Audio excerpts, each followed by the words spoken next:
Кээде адамдарды эң катуу кыйнаган нерсе бул болгон окуя эмес, башкалардын ою. Мага бир аял келген. Жашы 40-ка жете элек болчу. Тыкаан кийинген, сыртынан карасаң баары ордунда. Жакшы келин, жакшы эне, жакшы аял. Бизде ушундай адамдарды жакшы көрүшөт эмеспи? Сабырдуу, үн көтөрбөйт, баарына жылмайып жооп берет. Бирок кабинетке киргенде биринчи байкаганым анын көзү болду. Адам кээде күлүп туруп, бирок көзү чарчап калган.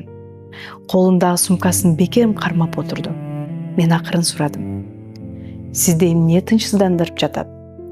Ал жооп берген жок. Башын гана ийкеп койду. Кээде адам сүйлөш үчүн эмес, жөн гана өзүн жоготуп албоо үчүн келет. Бир аздан кийин ал акырын сүйлөдү. Мен чарчадым. Жөнөкөй сөз. Бирок анын ичинде канча жылдык үнсүздүк бар эле. Сүйлөшө баштадык. Көрсө көп жылдан бери күйөөсү менен жашайт. Сыртынан баары жакшы. Бирок үйдүн эшиги жабылганда башка дүйнө башталат. Муздак сүйлөшүүлөр, узак унчук боолор, өзүн бааланбагандык, ар кандай сын пикирлер, кээде орой сөздөр, кээде толук көңүл коштук. Зордук деген элгөөнчө кыйкырыктык элестетет. Бирок кээде эң оор зордук адамдын акырын өчүрү. Күн сайын, тамчы менен. Мен андан акырын сурадым. Эмнеге кетип калбайсың? Дароо жооп берген жок. Анткени бул суроонун жообу логикада эмес болчу. Бир аз унчукпай туруп көзүн акырын жаш алып. Эл эмне дейт? Ошол 4 сөз бөлмөнү толтуруп жиберди. Эл эмне дейт? Кандай кызык сөз Адам бактысыз. Жүрөгү сынып жатат. Түнү менен ыйлайт. Денеси ооруйт. Бирок эң чоң коркусу өзүнүн оорусу эмес. Бул элдин пикири. Ажыраштырбы дейт. Балдардын ойлуу болуптур дейт. Күйөөсүн кармай албаптыр дейт. Жакшы аял болсо сактап калмак дейт. Кээде биз үй бүлөдө күйөө менен эмес, коом менен жашап келебиз. Мен андан акырын сурадым. Эгер эч ким эч нерсе дебесе, эмне кылмаксың? Ал ошол жерде унчукпай калды. Анткени өмүрүндө биринчи жолу бул суроону угуп жатты.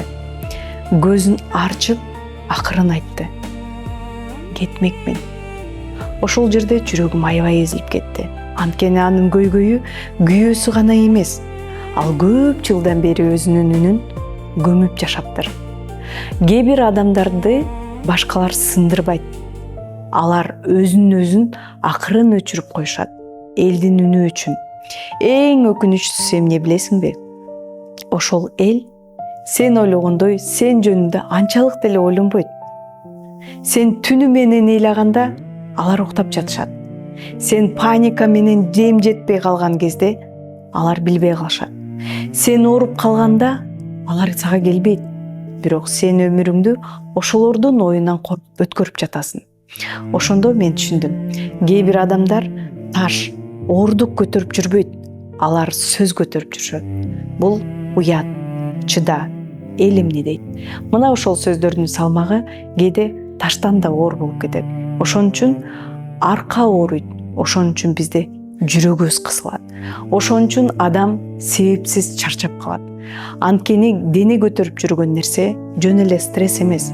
Жашай албай калган жашоо. Балким азыр муну окуп жаткан бирөө дагы ушул суроонун ичинде жашап жаткандыр. Ошондуктан бүгүн сага бир суроо берейин. Сен жашап жаткан жашоо өзүңдүкүбү же көрүүчүлөр үчүн коюлган спектакльби?